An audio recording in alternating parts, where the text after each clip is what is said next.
Harga Bitcoin kan udah nyentuh angka $30.000.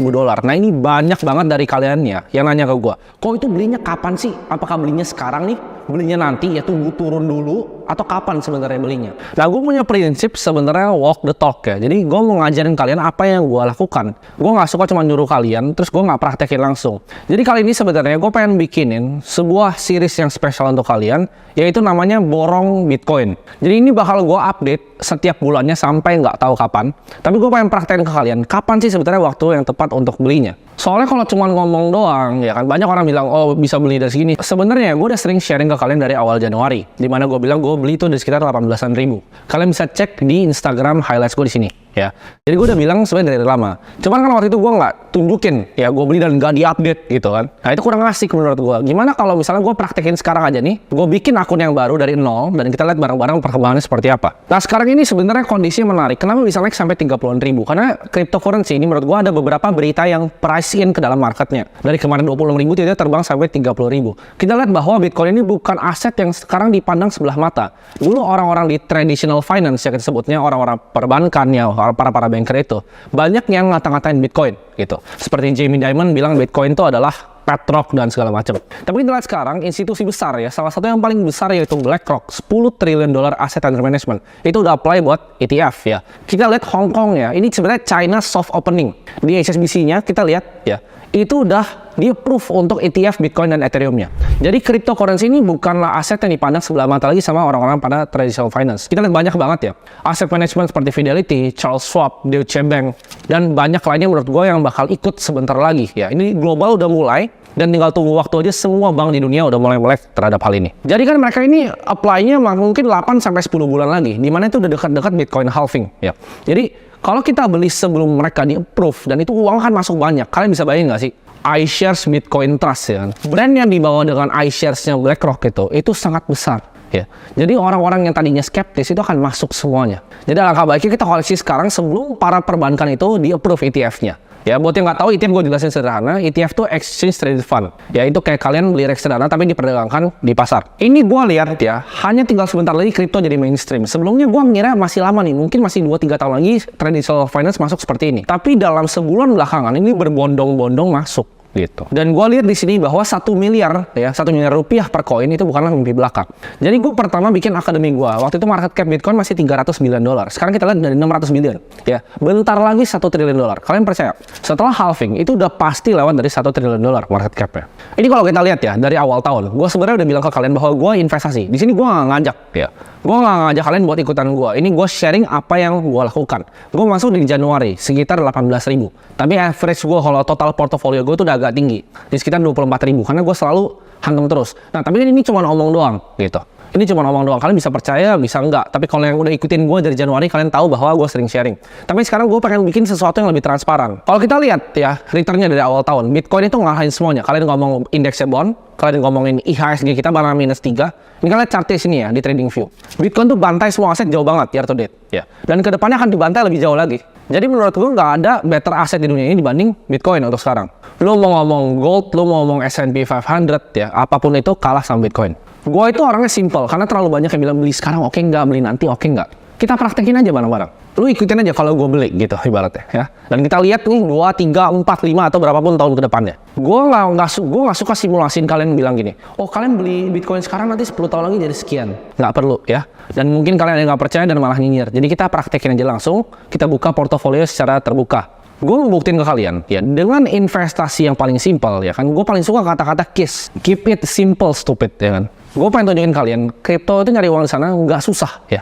Jadi cukup konsisten dan dengan strategi yang simpel yang kita bisa ikutin setiap bulannya, kalian akan kalahin ya semua aset manager di Indonesia. Di sini gue pengen sharing ke kalian, gue mau kasih tau porto ini yang nanti gue buka ke kalian. Itu pasti ada bulan yang rugi. Namanya semua aset, S&P itu ada turunnya, gold pun ada turunnya, Bitcoin pun terus pasti ada turunnya.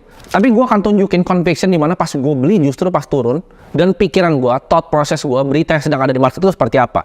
Jadi kalian kayak gue tuntun lah, ibarat lu anak SD nih, ya gue tuntut di jalan, ikut bareng aja kita gitu. Lu nggak mau ikut nggak masalah, tapi di sini gue mau tunjukin ya. Jangan nanti seriesnya udah 2 tahun, lu lihat wah gila udah dapat berapa dia. Nah sekarang gue pengen bahas metode yang gue akan pakai untuk borong Bitcoin ini ya. Metodenya udah simple banget, namanya borong Bitcoin. Gue cuma akan ngeborong Bitcoin ya. Sebulan dia bilang tiap tanggal berapa? Gue nggak tahu tiap tanggal berapa. Tapi menurut gue di saat waktunya pas, gue akan keluarin lagi. Serius ya. Jadi bisa sebulan sekali, gue bisa beli sebulan 2 kali gitu. Bisa sebulan 3 kali terserah. Atau bahkan misalnya 2 bulan sekali. Tapi gue akan sharing setiap kali portonya ini gue tambahin dan gue beliin Bitcoin. Nah ini gue mau kasih tahu dulu kalian bilang, bang berarti itu metodenya dollar cost average dong, setiap tanggal 1 beli enggak? Ya. Ini banyak banget yang salah kaprah tentang dollar cost averaging. Ini gue akan jelasin di sini. Kalian anggap misalnya punya gaji UMR ya, misalnya 5 juta nih, misalnya. Kalian bisa sisihin 10%, 500 ribu untuk berinvestasi di Bitcoin misalnya setiap bulannya. Pertanyaan gue, ya, apakah itu DCA atau lump sum? Kalian coba pikir dulu.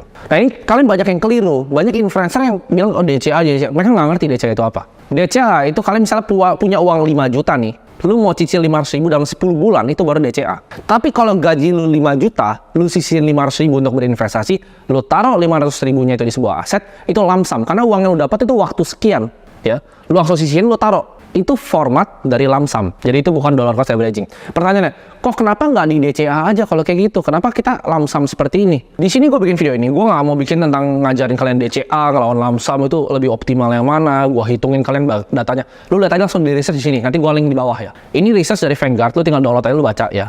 Lebih optimal mana sebenarnya? Dollar cost averaging atau lump sum? Dan kalau kalian tarik datanya, ya, bagaimanapun caranya di Bitcoin ya, akan selalu lebih efektif untuk kita lump sum dibanding kita DCA. Kecuali kalian tahu nih, DCA-nya pas turun terus gitu. Makanya ada yang namanya dynamic dollar cost averaging, tapi itu ntar aja ya. Jadi ini seriesnya simpel banget. Kalau percaya gue, tinggal ikutin. Tapi gue nggak ngajak sama sekali. Lu nggak invest Bitcoin, gue nggak peduli. Kalau bisa lu nggak invest, kenapa gue bisa invest lebih banyak gitu. Harga lebih sedikit, gue bisa invest lebih banyak. Kalau bisa malah nggak usah diinvest. Nah mungkin akan ada beberapa orang jenius yang coba untuk menantang metode gue ini, ya kan? Ala lu ngajar kripto ribet-ribet segala macam, kenapa nggak coba trading aja? Ini kan apa? Nanti setiap kali gue buka nih harga Bitcoin, ntar bilang oh nih chartnya begini, patternnya begini, kenapa nggak trading aja? Gitu kan? Di sini gue akan kasih tahu ke kalian ya. Memang bisa betul di leaderboard FTX waktu itu yang hancur, di leaderboard Bybit, di Binance itu banyak orang yang bisa trading dengan wah dapat yang gila banget gitu. Kayak contohnya GCR ya dan banyak teman-teman yang lainnya, Tree of Alpha. Mereka bisa dapat return yang wah gila banget. Tapi gue yakin kalian bukan mereka. Gitu. Mereka itu mendedikasikan waktunya ya 24 jam ngeliat market kripto dan berdansa dengan market. Kalau lu siap itu silahkan gitu. Di sini gue nggak bilang nggak bisa trading untuk jadi kaya. Gue tahu ada beberapa teman gue yang bisa trading kripto dan kaya banget. Tapi gue yakin 99% dari nonton ini nggak siap untuk dedikasiin waktunya untuk trading kripto. Gue yakin kalian banyak punya kesibukan lain. Kalian punya pekerjaan yang lain. Kalian pengen gandain duit kalian. Nah ini cara yang paling simpel yaitu lu fokus aja kerja, tabungnya di sini asetnya. Karena uang itu adalah energi. Ya, aturan pertama dari termodinamika, first law dari thermodynamics adalah energi nggak bisa dihancurkan, ya, energinya hanya bisa dipindahkan. Jadi kalau kita uang itu energi, kita fokusin energi kita di mana? Dan jawabannya gue ketemu di diri gue sendiri adalah gue fokusin energi gue di Bitcoin. Jadi ini gue mau kasih tau kalian statistiknya. Kalau kalian kehilangan, ya, hanya 13 hari terbaik Bitcoin, kalian hampir kehilangan semua returnnya. Lalu bisa nggak makro timing 13 hari itu?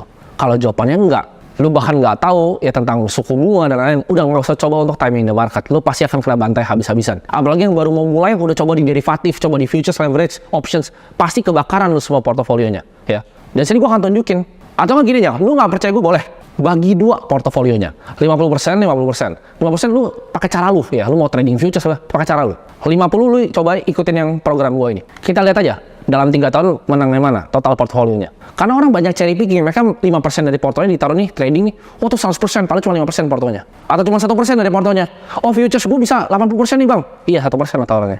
Berani nggak taruh semua uang lo?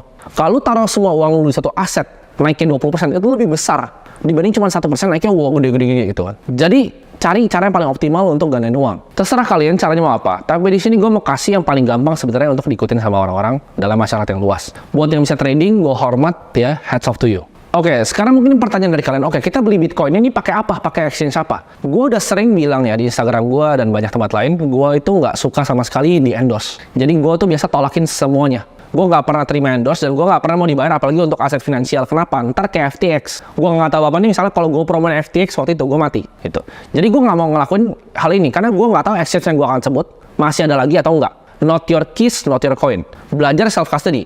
Exchange apapun yang gue pakai di sini, ya lu beli di sana, lu pindahin habis uangnya. Terserah. Kenapa gue taruhnya di exchange? Kenapa gue nggak buka di wallet gue? Karena repot. Ya, kalau untuk kebutuhan video ini repot banget gue untuk pindahin ke wallet dulu, gue buka lagi seed phrase-nya. Ya, Jadi ini untuk kemudahan video ini akan gue tunjukin sebuah exchange. Dan gue disclaimer keras di sini. Gue nggak dibayar sama sekali dan gue nggak ngajak kalian untuk pakai exchange ini. Karena kalau misalnya amit-amit ini bangkrut atau yang lain yang gue pakai bangkrut, gue tinggal pindah-pindahin nanti.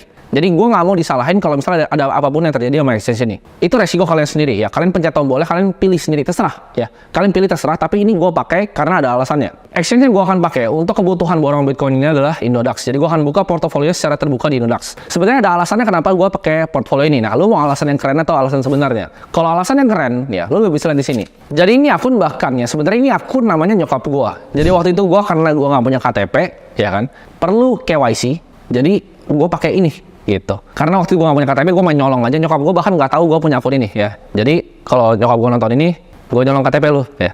Jadi ini nostalgic akunnya, itu alasan kerennya. Tapi kalau alasan aslinya, exchange lain yang gue pakai itu banyak kan ada isinya dan ada portofolio gue di sana gitu. Jadi ini satu-satunya exchange yang kosong. Jadi gue pakai yang ini yang ada aja. Jadi kalian bebas mau pakai exchange apapun, tapi di sini gue mau saranin untuk bisa self custody kalian. Oke, sekarang kita kebanyakan ngomong tadi, kebanyakan bacotnya, jadi kita akan langsung aja praktek di sini.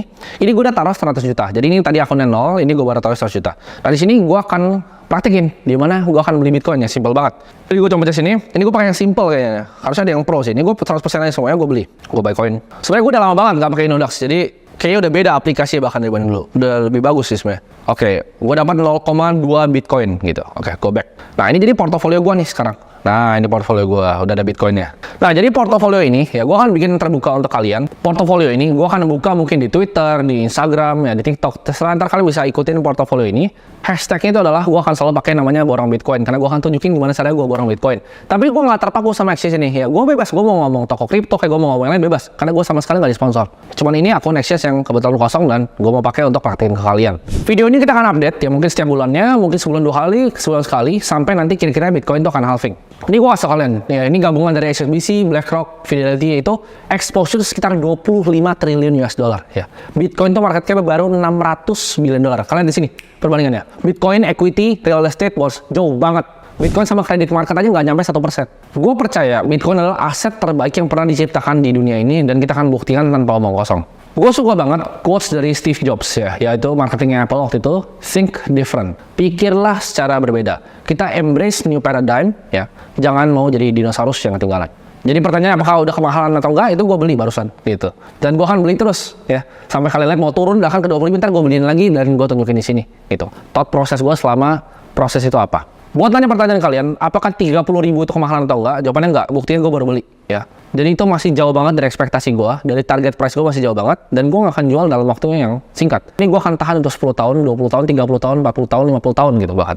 Jadi ini aset play yang panjang, tapi balik lagi gue nggak tahu if ada force majeure apapun ya, bukan tanggung jawab gue karena kalian beli di sini, kalian self custody sendiri ya. Jadi ingat, not your keys itu not your coin.